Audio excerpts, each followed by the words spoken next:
बिना भाजीच्या स्वयंपाकामध्ये आज आलाय भाताचा नंबर। मस्त चटपटीत भाताचा प्रकार करणार आहोत। चटपटीत म्हणजे ते मुटके तो भात असा छान खमंग असतो आणि त्याच्यासोबत चटपटीत कढी आणि सोबतीला जर सांडगी मिरची असेल ना विचारूच नका। उन्हाळ्यामध्ये जिभेला चव आणणारा हा स्वयंपाक आहे नागपुरी कढी गोळे भात। ही सिरीज जर तुम्हाला आवडत असेल तर पटकन व्हिडिओला लाईक करा। नमस्कार, सरिताच्या स्वयंपाकघरात म्हणजेच आपल्या सरिताज किचन फूड अँड ब्लॉगच्या बिना भाज्यांच्या स्वयंपाकाचा हा आणखी एक एपिसोड आहे आणि यामध्ये आपण करणार आहोत नागपुरी कढी गोळे भात। करायला एकदम सोपं आहे, चला करूया। तर कढी गोळे भात म्हणजे आपल्याला तीन तीन गोष्टी बनवायच्यात। कढी बनवायची, गोळे बनवायचे, भात बनवायचा आहे। आपण स्टेप बाय स्टेप जाऊया। पहिल्यांदा आपण याचे गोळे करून घेऊ। तर गोळ्यांसाठी इथं मी 1 वाटी बेसन घेतलंय।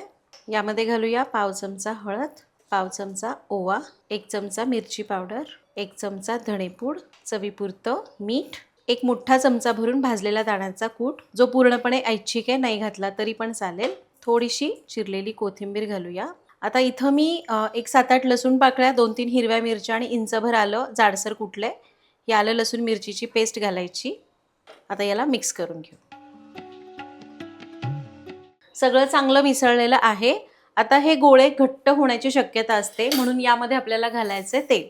तर 1-2 चमचे तेल घालायचं। तेल याच्यामध्ये मिसळून घेऊया। तर तेल सगळं आपण छान मिसळलंय। आता आपण यामध्ये घालायचे दही। दही घालायचं आणि याला चांगलं मिक्स करून घ्यायचं। आपल्याला पाणी न घालता याला दह्यामध्येच मळून घ्यायचं। खूप जास्त नाही, 1-2-3 चमचे दही पुरेसं होईल। तर हे बघा, आपण याला असं मळून घेतलंय। आता आपण थोडंसं तेल लावूया हाताला आणि आपण याचे मुटके करून घेऊ। छोटा गोळा काढायचा आणि जस्ट मुटक्यांचा आकार द्यायचा या प्रकारे, किंवा तुम्ही पाहिजे तर छोटे छोटे गोळे करून घेतले तरी चालतील या प्रकारे।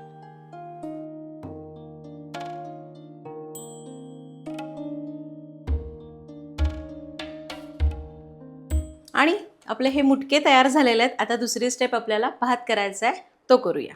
तर आपल्याला भात करायचा आहे। तर भात करण्यासाठी इथं तुम्ही बघाल, इथं मी 1 वाटी तांदूळ घेतले होते। लांब दाण्याचा तांदूळ घेतला 1 वाटी, स्वच्छ धुतला आणि अर्धा तास भिजू दिला। तांदळातलं पाणी चांगलं निथळून घेतलं। आता 1 वाटी तांदळाला 2 वाट्या पाणी। कढईमध्ये करतोय आपण भात। 1 आणि हे 2। आता गॅस मोठाच ठेवू आणि पाण्याला उकळी आणू। तर पाण्याला खळखळून उकळी आली। यामध्ये घालायचे मीठ चवीपुरतं, पाव चमचा हिंग, पाव चमचा हळद, 1 चमचा लिंबाचा रस आणि 1 चमचा साजूक। आता या खळखळ उकळत्या पाण्यामध्ये हे तांदूळ घालूया। आता गॅस मोठाच ठेवूया। याला चांगलं हलवून घ्यायचं। तांदूळ घातल्यामुळे पाण्याची उकळी गेली आहे। याला आणखी एकदा उकळी यायची वाट बघूया। तर हे बघा, याला आता उकळी आली, मस्त रटरट शिजतंय की नाही। आता आपल्याला गॅस मोठाच ठेवायचा आणि मोठ्या आचेवरच न झाकता फक्त 2 मिनिटं किंवा भाताला अंगाशी पाणी राहीपर्यंत याला असंच ठेवायचंय। खूप पाणी आटवायचं नाही, असं थोडं थोडं पाणी भातावर असायला हवं, अगदी 1 ते 2 मिनिट। आणि हे बघा, भातातलं पाणी थोडंसं आटलेलं आहे, असं इतकं पाणी भाताला राहिलंय। आता आपण यामध्ये हे मुटके घालायचे। आता यांना थोडंसं असं हलवून घ्यायचं। तर मुटके याच्यामध्ये आपण चांगले दळून घ्यायचे। आता यावर घट्ट झाकण ठेवायचं आणि याला आणखी एक 5 ते 6 मिनिटं भात संपूर्ण शिजेपर्यंत, पाणी आटेपर्यंत असंच ठेवायचं।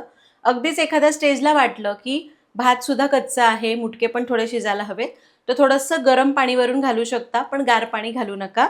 पण इतकं पाणी पुरेसं होतं। समजा तुम्ही 1 वाटी तांदूळ घेतला तर त्याच्या दुप्पट किंवा थोडंसं पाणी जास्त सुरुवातीलाच घातलं तरी चालेल। चला, आता एक 5 ते 7 मिनिटं आपण याला मंद आचेवर मस्त दणदणीत वाफ देऊया। तर भात शिजतोय तोवर आपण कढी करू। कढीला काही फार असं जास्त साहित्य लागत नाही, वेळही फार लागत नाही। तो शिजतोय तोपर्यंत आपण कढी करू शकतो। तर त्यासाठी आपण इथं मी पाऊण वाटी दही घेतलंय। हे दही एका भांड्यात काढायचं। त्यामध्ये आपण घालूया 2 चमचे बेसन। याला आपण चांगलं मिक्स करू।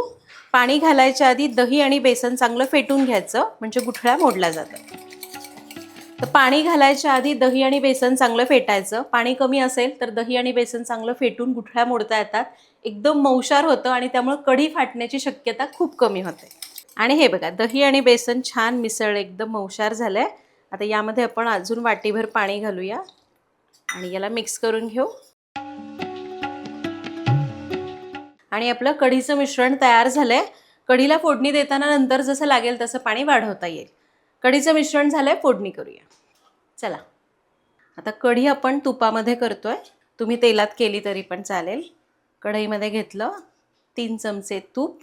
तूप गरम झालं, यामध्ये घालूया पाव चमचा मोहरी.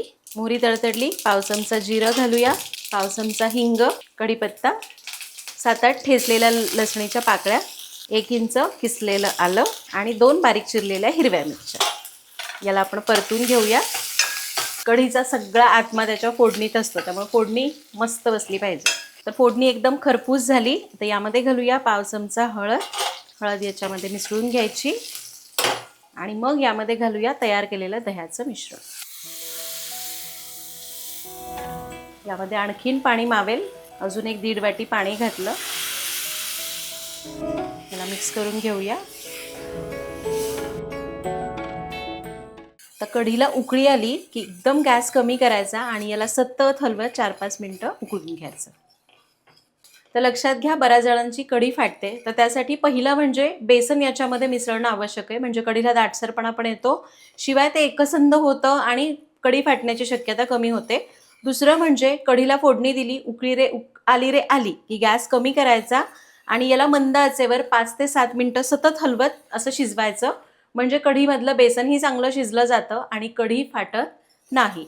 पण बरेच जण काय करतात, कढीला उकळी आली की गॅस बंद करतात.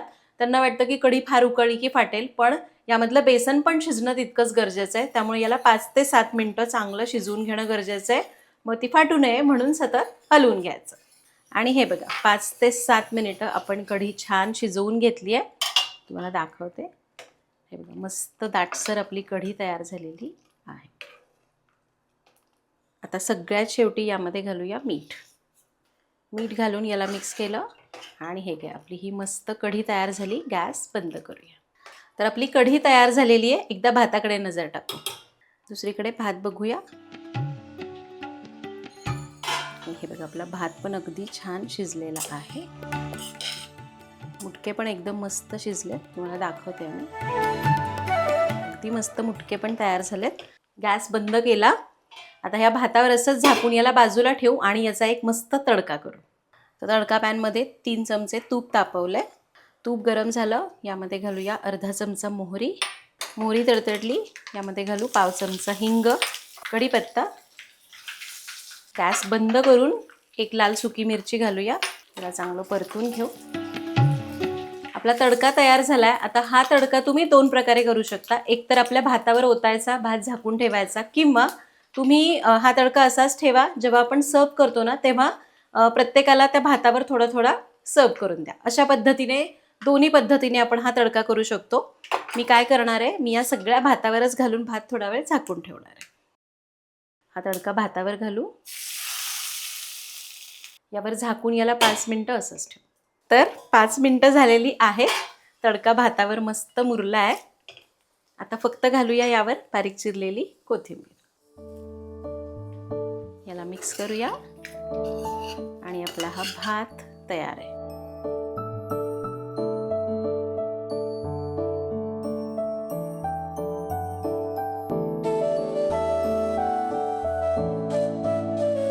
तर आपला भात तयार झाला, म्हणजे गोळे भात तयार झाला, सोबत कढी तयार झाली आहे. आता हे वाढतात कसं आणि खातात कसं, तर ताटामध्ये पहिल्यांदा भात वाढायचा, वाटीमध्ये कढी वाढायची, तोंडी लावणीला पापड वगैरे घेऊ शकता. आणि जर तुम्ही तडका वेगळा देणार असाल तर भात वाढल्यानंतर वरून थोडासा तडका प्रत्येकाला थोडा थोडा वाढायचा. आणि खाताना कसं खायचं, तर भात घ्यायचा, 1 मुटका घ्यायचा, तो थोडासा चुरायचा, त्याच्यावर कढी घालायची आणि चुरून खायचं. खूप भारी लागतं. यामध्ये जी मिरची मिळते की नाही, ती मिरची थोडीशी सोबतीला चुरायची, किंवा तुम्ही जर मिरची किंवा वरचा तडकाच दिलेला नाहीये तर सांडगी मिरची असते आपली, ती तळून फक्त बाजूला द्या आणि मग त्या भातावर थोडासा मुटका चुरायचा, कढी चुरायची, थोडीशी सांडगी मिरची चुरायची आणि खायचं. खूप मस्त लागतं. तर उन्हाळ्यामध्ये तुम्हाला जर भाजी घरामध्ये नसेल तर या पद्धतीने तुम्ही हलका फुलका हा कढी गोळे भात करू शकता. जिभेला पण चव येते, कारण बघा ह्याच्यामध्ये कढी आहे, त्यामुळे चटपटीत आहे, पचायला हलका आहे. त्यामुळे एकदा तुम्ही या उन्हाळ्यामध्ये ही रेसिपी जरूर करा. अगदी उन्हाळ्यातच नाही, इतर कुठल्याही सीझनमध्ये केली तरी सुद्धा छानच लागते, चवीला खावीशी पण वाटते. करून बघा, कमेंटमध्ये सांगा. आणि नागपूरकर, तुमच्याकडे काही वेगळी पद्धत आहे का, मी बरोबर केलं का, हे सुद्धा मला लिहून कळवा. भेटूया पुढच्या भागात. Happy cooking.